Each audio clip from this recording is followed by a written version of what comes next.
a few days before the engagement. I accidentally saw intimate photos of my boyfriend Alexander and his childhood friend Emily. I angrily went to confront him for clarification, only to find out that he and Emily were getting married, just when I felt desperate and helpless. My boyfriend's good friend Jonathan suddenly knelt down and proposed to me. He told me that he had secretly liked me for 8 years. It's better to be alone than to force two people to be together. I didn't think much and agreed to Jonathan's proposal. Now, I hear Jonathan gently saying to Emily, who is sitting on his lap, "Emily, don't you understand why I want to marry Sophia, that woman? Everyone knows about her past feelings for Alexander. She has had many suitors for a long time, but Emily loves me the most. To help my company, she is willing to marry Alexander." I stood at the door, completely stunned. Not a word could I say. In the end, I coldly smiled for a moment. I tightly crumpled the pregnancy test report in my hand. My chest felt heavy. I couldn't catch my breath for a long time. I stood at the door. My hand was on the door, but I just couldn't push it open. The brother next to me couldn't stand it any longer. He couldn't help but speak up for me. "Jonathan, Sophia is now pregnant with your child. No matter how much you dislike her, you still have to live well in the future." Jonathan raised the corner of his mouth. He said nonchalantly, "So what even if she's pregnant? It doesn't change the fact that she was originally disgraceful. Moreover, who can be sure whose child is in her belly? Maybe. It's uncertain whose child it really is." He still admired Emily so much, even though she is already married. He looked at Emily tenderly. His smile was full of love. His hand gently pressed on her waist. Her eyes revealed a deep attachment, such deep affection I had never seen before. After Emily saw this, she shyly covered her mouth and smiled. She gently patted Jonathan's shoulder. She appeared quite bashful. She said, "Brother Jonathan, I have always had you in my heart. If it weren't for your career, why would I deliberately get close to Alexander and let Sophia marry you? I just wanted to be with you all along." A year ago, Jonathan's company faced difficulties. After I married him, I used all my family's resources to help him. That was what helped him through that tough time. I completely did not expect. The man who once professed his love for me actually set such a big trap. Jonathan downed all the wine on the table in one go. A few drops of wine slid down his throat. He looked particularly charming. I think I agreed to his proposal so readily back then. His face probably played a significant role. However, now when I see this face, I only feel fear, dread, and disgust. Then, Jonathan completely disregarded the gazes of those around him. He kissed Emily as if no one else was present. Some friends nearby started to tease. "Jonathan is really impressive. How does it feel if one day Jonathan loses interest in Emily? Don't forget about me, brother." As soon as the words were spoken, a group of people exchanged glances and let out a wave of uncomfortable laughter. Jonathan immediately wiped the smile off his face. His expression turned serious. His tone no longer held a hint of jest. "Don't talk nonsense. Emily is my woman. Who gave you the right to joke about her?" Upon hearing this, my thoughts suddenly returned to the past. I still remember when we had just gotten engaged. Jonathan took me to meet his friends. A drunk person suddenly walked over and joked with me. He slurred his words. "Hey, isn't this Sophia? A woman who has long been tired of Alexander. Jonathan, when did you start being so casual? Someone like him and you can actually like him. Or does Sophia have some special skill?" I stood behind Jonathan, feeling lost, clutching his shirt tightly, like a child who has done something wrong. I hoped he would back me up, but unexpectedly, Jonathan let go of my hand. He took a step back, with a hint of barely noticeable disdain in his eyes. He coldly glanced at the drunk person. He said nothing. At that time, I thought, Jonathan's indifference was simply because he didn't care about his beloved being insulted. But now I understand. I was completely wrong. So wrong it was ridiculous. So that's it. He cares. Jonathan would care if his loved one is insulted. It's just that I'm not that person. It feels like my heart is being pricked by countless needles. The pain is overwhelming. I can hardly breathe. In the end, I took out my phone from my pocket. I sent a message to the professor I hadn't contacted in a long time. "Professor, about that project you mentioned before, I've decided to join." Jonathan's brother noticed something was off. He quickly smiled and apologized. Yes. Emily is such a kind sister-in-law. It was my fault." The man lit a cigarette. He took a deep puff. His emotions calmed down a bit. "Your sister-in-law is at home cooking for me with a big belly. Don't talk nonsense. Don't get Emily into trouble. Emily is being coy in his arms. Her tone carries a hint of complaint. Brother Jonathan, I also want to have a child with you. Jonathan squinted his eyes, as if he was seriously considering it. He responded in a relaxed tone. What's so good about having kids? You have no idea. The one at home walks around with a big belly. It really doesn't look comfortable. The stretch marks on her belly are clearly visible. Every day I see it and feel uncomfortable. I was momentarily stunned. How could my usually gentle and humble husband say such things? I felt like I had fallen into an ice cave. A chill swept over me. I was so scared that I couldn't help but tremble. To take good care of the child in my belly, I do my best every day, enduring the swelling in my limbs, enduring the sensitivity of my emotions due to pregnancy, even enduring the strange looks from strangers. But I never expected that my closest husband would actually feel disgust and aversion towards me because I was pregnant. I suppressed the fear inside me. I pushed that door open with all my strength. However, the luxury and chaos inside still shocked me. Teardrops flowed down uncontrollably. Even though I was mentally prepared, this scene still made my heart ache. I tried to stay calm. I questioned, Jonathan, is this your promise of eternity to me in an instant? The originally relaxed and joyful atmosphere in the room suddenly fell silent. That feeling was like telling me I was the one who shouldn't be here. I picked up my broken heart, suffering from a stomachache caused by anger. I watched Jonathan push the woman off his lap. He had a stern face. His brows were tightly furrowed. He said angrily, "Who let you in? Why aren't you at home cooking? What are you doing here?" I haven't forgotten the main issue. I took a deep breath, suppressing the unwillingness, grievances, hatred, and bitterness in my heart. I raised my hand. I handed him the pregnancy check notification. I hope Jonathan still has some conscience. I said to him, Jonathan, our child is sick. I need this money. I need you to save the child. A hint of sympathy appeared on Jonathan's face. Emily immediately stood in front of him, feigning serious consideration. Brother Jonathan, how could the child be sick? I remember. You hired the best caregiver for Sister Sophia. Sister Sophia, are you feeling jealous? Are you not even giving me the right to accompany Brother Jonathan? Emily immediately ran to Jonathan's side, leaning in his embrace. She coughed gently a few times, with tears still hanging in the corners of her eyes. She looked like she had been wronged. Jonathan's expression suddenly changed. He looked at me. Her gaze was as cold as frost. Sophia, I really didn't expect you to go this far. Emily has already been through enough. You actually used her pregnancy to target her. That's so selfish.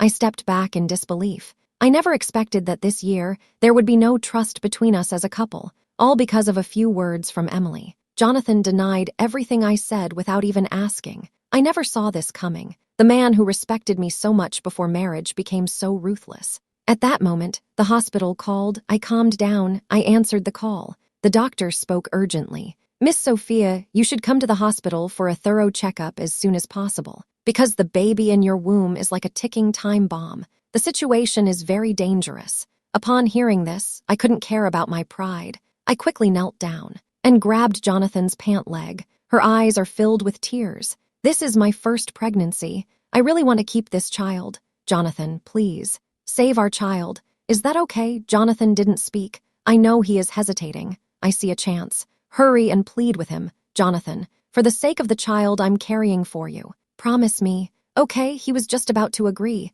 but then a charming yet chilling voice came from behind. Emily walked over. She linked her arm with Jonathan's. Smiling, she said, Big Sister Sophia, you really know how to act. Jonathan's health is so good. How could he let you have a sick child? Could it be that Big Sister Sophia is deliberately deceiving Big Brother Jonathan? Otherwise, isn't the child in your belly Big Brother Jonathan's? The room suddenly fell silent. I know, no one will believe me. Jonathan pushed me aside. His eyes were filled with disdain. Sophia, you really went too far. I trusted you so much, you actually lied to me. When did you have another person's child? Sophia, I really see you clearly now.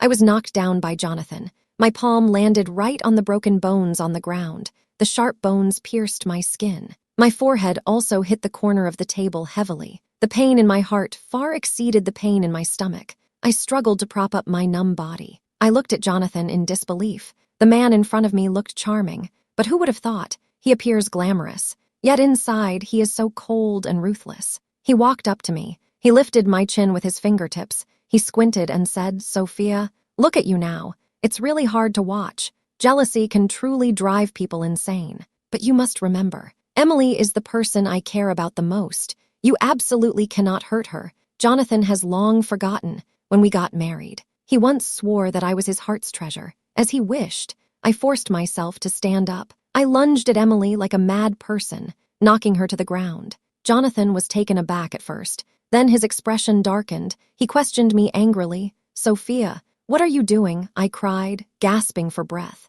like a person out of control. Staring at Jonathan with bloodshot eyes, I hoarsely said, "Jonathan, if anything happens to the child, I'll make you pay." He was startled by my swollen eyes. For a moment, he was speechless. Emily lay on the ground, weakly calling out, "Brother Jonathan, save me. It hurts so much." Jonathan suddenly came to his senses. He looked at me coldly. His voice was as piercing as ice. It sent chills down my spine. "Sophia, you really have guts. Have I been too lenient with you?" Jonathan suddenly raised his hand and slapped me hard. My ears immediately rang. I couldn't hear anything clearly. Before I could react, he kicked me again. Suddenly, I felt like my whole body was falling apart. It hurt so much that I could barely breathe. One of Jonathan's friends quickly advised him, "Jonathan, you need to hurry and take your sister-in-law to the hospital. Have you forgotten that she's pregnant?" I never expected that our once beautiful moments would turn into this. Jonathan only has Emily in his heart. He held her close. His face was filled with concern. What does this have to do with me? Right now, I just hope Emily is safe and sound. Moreover, no one knows whose child she is carrying. Jonathan turned to his assistant and said, "You contact the doctor immediately. Have him prepare a hospital room. Emily has fainted." I'm holding my stomach, trying hard to act like nothing is wrong, but the dampness between my legs makes me panic inside. I look at Jonathan. He paused. Once again, I made a request that he would definitely refuse. "Just think of it as for our child. Just save me first. Is that okay?" My heart feels like wood hanging over a cliff. Restless and uneasy. I can only hope Jonathan will have a change of heart. Emily leaned in the man's arms. Feigning concern, she advised, "Jonathan, brother, please don't let things get unpleasant because of me. Even if the child Sophia is carrying isn't yours, that is still a life. Jonathan, brother, you don't have to consider my feelings." Emily's thoughtfulness contrasts perfectly with my assertiveness.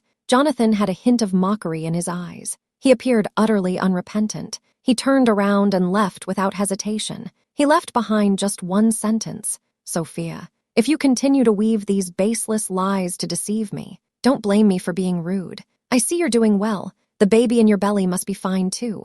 I slumped down on the ground, trying to grasp the last shred of hope.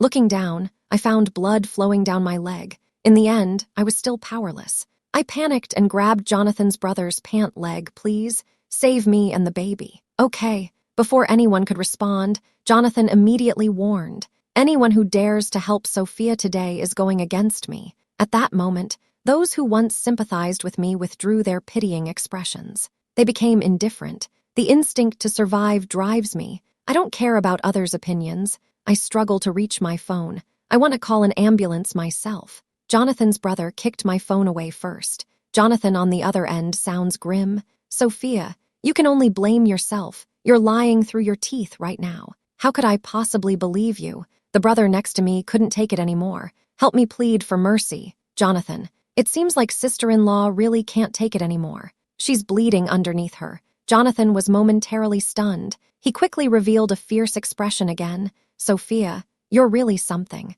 I just left not long ago. You find another man to plead for you. What you're doing is truly unacceptable. Your behavior is really inappropriate. Sophia, you really leave me speechless." A sharp pain suddenly hit. I blacked out. I lost consciousness. The strong smell of disinfectant penetrated my nose. I slowly opened my eyes. I instinctively touched my stomach. I found it frighteningly flat. "I'm awake." Jonathan's cold voice sounded from beside the bed. Although the person in front of me seemed unchanged, I felt he was particularly unfamiliar. My voice was a bit hoarse. "Speak, child." Jonathan's expression was calm. He replied in a cold tone, "The child is gone," the doctor said, before he finished speaking. I interrupted him. I felt my heart was being tightly gripped. My hands clutched the sheets tightly. "Jonathan, this is our child. You killed him." I silently shed tears. I said to the child in my heart, "I'm sorry. Mom couldn't protect you well." Jonathan withdrew his earlier gentle demeanor, seeing me like this. He said coldly, "How can I be sure this child is mine? The days when you were pregnant, I never touched you." I looked at him in surprise. I can't believe he actually forgot. That day, returning home from Emily's birthday party, Jonathan drank a lot of alcohol. He held me tightly and wouldn't let go. He kept whispering in my ear, "Sophia, I love you so much. I really, really like you." His genuine feelings at that moment made me lose my direction. It clouded my mind. Our intimacy that night made me pregnant. Jonathan tightly gripped my chin. His gaze was icy cold. "Sophia, you think I don't know what you're plotting? You had a miscarriage in front of me. Isn't it just to make me feel guilty?" My lips trembled. I couldn't say a word. I never expected it at all. The man who kept saying he loved me. "I can't believe you see me this way." I smiled slightly. "I've finally figured it out. One shouldn't always think about being happy. It's more important to stay clear-headed regarding matters of the heart. I've already stumbled twice. There will never be a third time." I calmly looked at that man. I said in a calm tone, "Jonathan, let's get a divorce." Jonathan's expression instantly froze. He immediately turned his head and smiled at me. His tone carried contempt. He said coldly, "Sophia, what kind of joke are you telling? Do you think after leaving me, you can find someone better than me? If I hadn't married you back then, do you think anyone else would want you?" I trembled all over. I've never seen this cold side of my husband before. I closed my eyes. Teardrops flowed down my cheeks. "Even if no one wants me, I no longer want to be with you." He then took a bracelet out of his pocket. He said coldly, "This is for you.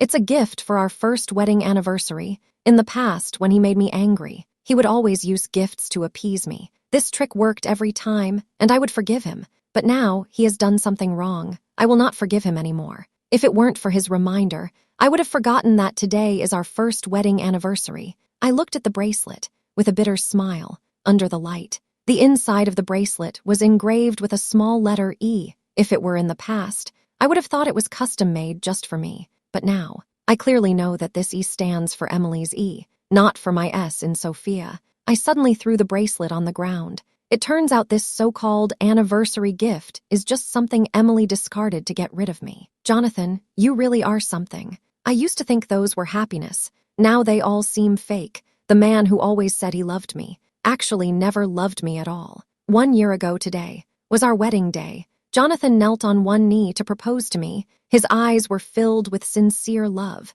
He spent a fortune at the auction to buy a necklace. As our wedding gift, he held me tightly in his arms. Smiling, he said, "Those ordinary things, how could they be worthy of my Sophia? My Sophia certainly deserves the best jewelry in the world." But looking back now, the gifts he gave me back then, each piece of jewelry was engraved with the letter E. When I received the gifts, I was so excited I couldn't speak. I couldn't bear to wear those pieces. I specifically found a room to keep them safe. Every time I think of Jonathan's expression when passing that bedroom, I thought he really liked them. It seems so now. It's truly ironic. Things that others consider trash, I regard as treasures. I was lost in thought, suddenly interrupted by the doctor bursting in. The doctor walked into the room. "Just tell me directly. Sophia's test results are out. The results show that the child lost yesterday was indeed your biological child." Jonathan's previously proud expression suddenly turned to disbelief. His eyes turned red in an instant. He grabbed the doctor's collar with a threatening tone. He said, "What are you talking about? How could that child possibly be mine?" The doctor's hands trembled slightly. He handed the report to Jonathan. His voice was a bit agitated. "Mr. Jonathan, we have confirmed that child is indeed your biological child." After saying that, the doctor hurriedly left the room. Jonathan immediately turned to look at me. His eyes were filled with guilt and regret. He said somewhat flusteredly, "Sophia, we can still have more children, right? It's all Emily's fault. She told me that the child you're carrying isn't mine. Sophia, this can't be blamed on me. You should be able to understand." Jonathan lowered his head, continuously defending himself. I know, this was his usual way of apologizing. In the past, I would always forgive him. But this time, I looked into his hopeful eyes. I just shook my head and said coldly, "Jonathan, we won't have children anymore. I won't forgive you again." Just as Jonathan was about to step forward to ask for my forgiveness, Emily's nurse suddenly knocked and entered. She said, "Mr. Jonathan, Miss Emily says she is in great pain. She can't sleep. She wants you to come and keep her company." Jonathan frowned and looked at me. He hesitated for a moment. Speak. You tell Emily. I can't leave here for the rest of the afternoon. He stayed in my hospital room, pouring me tea and bringing me water. He acted very attentive, but I knew. All afternoon, he often seemed distracted, though he was here with me. His mind had already drifted to Emily. By evening, I pretended to be asleep. Not long after, Jonathan indeed left the hospital room. He ran to the next room. Inside, the two were passionately affectionate, meeting without any reservations. Emily complained in a soft voice, Jonathan, dear, you didn't come to find me all afternoon. Have you forgotten me already? Jonathan replied softly. How could that be? There was an issue with the elders at home. We lost our child. If I don't comfort her soon, Sophia might cause a scene. Emily heard this immediately. She responded right away. Then just divorce her. Actually, I also want to divorce Alexander. Let's be together. Brother Jonathan. The man held her and kept twisting her body. He said coldly, don't overthink it. My wife can only be Sophia. You continue to stay by Alexander's side. Help me gather information. You have to be obedient. Only then will I love you more. Emily, my hands kept trembling. I almost dropped the voice recorder on the floor, even if I want to let go of the past. But hearing the laughter of a man and a woman from the room, my heart couldn't help but ache. Jonathan, how could you meet with another woman less than a day after the child's death? Don't blame me for being rude then. I sat in the cafe. I'm sitting in the cafe, holding the voice recorder tightly in my hand after Jonathan arrived, pretending to ask with concern, Sophia, have you recovered from your illness? You didn't even tell me, so I could come to pick you up. I took a small sip of the coffee. A bitter taste hit my mouth immediately. Then, I handed him the voice recorder. My hand trembled a little on that day. I finally waited for it. Jonathan, let's break up. This voice recorder has evidence of your infidelity with Emily. Upon hearing this, Jonathan's expression changed immediately. He was no longer calm like usual. With a look of surprise, he asked, Sophia, just for a child, do you really want a divorce? He continued to say, I have explained to you many times already. We can still have more children if you leave me. Do you think anyone else would be willing to accept you? I shook my head firmly. The carefree Sophia from before has disappeared along with the unborn child. Now, I take a deep breath. I look firmly at Jonathan. I'm serious. If you don't want to escalate things, let's part ways peacefully, I'm sure. Jonathan doesn't dare to mess with me. A year ago, he signed an agreement to make me wholeheartedly love him. Before we got married, the agreement stated, if he cheats after marriage, he would leave with nothing. At the time, I thought he was sincere. I was moved by it for a long time. My best friend advised me before I got married. She said Jonathan was unreliable. I was overjoyed at that time. I didn't believe her at all. I still resolutely married him. And what happened in the end? I gained nothing. Not only did I lose love, but I also lost friendship. The divorce process went very smoothly. The procedure was simple. Just need to get it stamped. It's just Jonathan dragging his feet at every step. A lot of time has been wasted. But overall, it went relatively smoothly. Sophia, you really have to get a divorce, I've told you before. Just pretend this incident never happened. I will treat you well from now on. I stood calmly in front of him. There wasn't a single ripple in my heart. This is the first time I've been so calm. Jonathan, it should have ended between us a long time ago. I didn't expect that. This year has flown by. My understanding of love has deepened a lot. Standing at the entrance of the Civil Affairs Bureau, I feel completely relaxed. A long-lost smile appeared on my face. I said to her, Sophia, don't regret it. You haven't truly faced the tests of society yet. Wait until you've tasted the bitterness yourself. Don't come looking for me. Jonathan still doesn't believe I really want to leave him. He speaks with a sarcastic tone. I just gave him a cold glance. I understood in my heart. Some people only realize how important love is when they lose it. I quickly turned and left. I called the professor in the courtyard. Professor, I've arranged everything on my end. We will set off tomorrow. A year has passed. I stood on the podium, confidently sharing my research findings. The audience applauded like a tide. Flashes of light kept flashing. I spent a year fully dedicated to psychological research, ultimately becoming the youngest psychologist in the country, gaining a high reputation in the academic world. The once love-crazed Sophia has now transformed into an independent and confident new woman. After the speech, I ran into Jonathan, whom I hadn't seen in a long time, backstage. It had only been a year. The man looked quite haggard, but his eyes were still deep. Sophia, Jonathan said, I regret it. Can you forgive me? I smiled faintly. I wasn't surprised. The year we were together, I helped him with household chores, made soup and cooked for him, silently endured the ridicule from his friends. I gave up all my hobbies. I reduced my social activities, all just to provide Jonathan with the best resting environment when he came home. Now, I left. He naturally felt uncomfortable without a free caretaker by his side. He certainly felt unaccustomed. I looked at his dejected appearance. I couldn't help but furrow my brow and say, Mr. Jonathan, are you feeling unwell? We have been divorced for a long time. I was just about to leave. Jonathan quickly grabbed my arm. It was the first time he admitted his mistake to me. Sophia, can you forgive me? I promise I won't disappoint you again in the future. Unfortunately, Jonathan, you understood too late. Go on. I saw tears at the corner of his eye. His voice was filled with pleading. Sophia, I can't live without you. These past few days, the house feels so empty. I'm feeling very upset. Come back to me. Do you trust me? I will never make a mistake again. Please forgive me. When I heard him say these words, I almost laughed. Cheating like this, either you don't do it at all, or you'll never be able to stop. I shook my head. I said to him, Jonathan, I gave you a chance. It was you who didn't cherish it. You still expect me to believe you now, Mr. Jonathan? Let the past be the past. Since leaving you, I've been doing well. Jonathan seemed startled by my serious tone. He quickly took out a rose from behind him. There was a hint of pleading in his eyes. Sophia, look, I specially bought you flowers. I remember your favorite is red roses.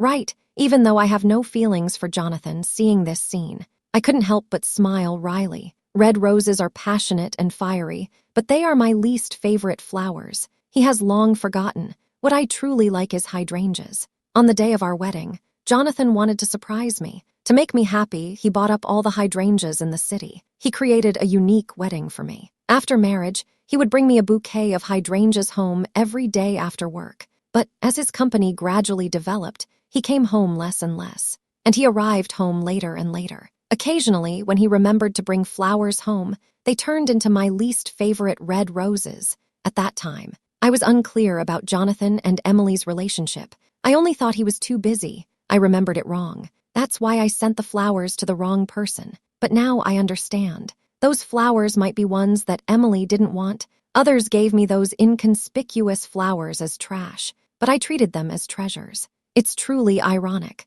I shook my head. The bitterness in my heart gradually faded away. Only a sense of openness remained. Jonathan, I never liked red roses. Just like you never figured out your own heart. Me and Emily, we are not the same. I put on a serious face. I threw the large bouquet of red roses out the window. You should leave now. Let's end it here. Jonathan's expression turned exceptionally grim, as if he was truly seeing me for the first time. His face was pale, but he couldn't say a word. After I explained everything to him, life has returned to normal. I'm busy with work and research every day. Just when I was about to forget everything, Alexander came to see me. He asked me, Sophia, how have you been lately? I smiled faintly. Even though I didn't really want to chat with Alexander, I still responded to him politely. Well, I'm doing quite well. After leaving you all, my life is getting better and better. He quickly took a sip of coffee, trying to mask his embarrassment. There was a hint of sadness in his eyes. I've heard about Emily.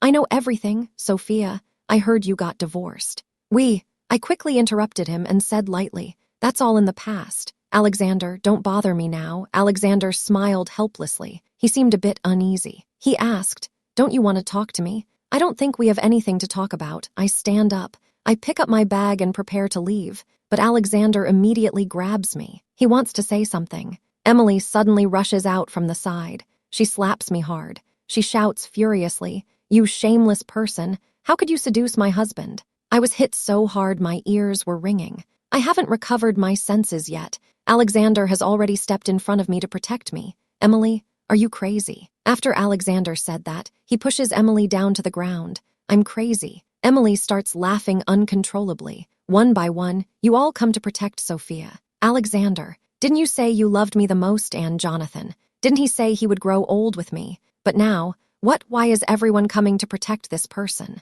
At this moment, Jonathan also arrives. Run in front of me. Seeing the red half of my face from being hit, his eyes were filled with regret and pain. Emily was still lying on the ground. The onlookers were increasing in number. She saw Jonathan coming. Her eyes lit up again. "Brother Jonathan, where have you been these days? Do you know I'm pregnant? The child is yours." Both Jonathan and Alexander were stunned. Jonathan stared at her, his eyes full of surprise and doubt. "This is impossible. How could we have a child?" He hurried to run in front of me, eager to explain. "Sophia, don't listen to her nonsense. Don't believe her." Alexander suddenly shouted loudly, "Enough, Emily. You still think you're not embarrassed enough?" Emily's face was full of tears. Her voice revealed helplessness. "Sophia, why did I lose to you? I'm not willing to accept it." Seeing this farce, I sighed helplessly. "These troubles between you, resolve them privately. Don't involve me. I'm afraid it will upset me." I turned and left. The two men were still standing there.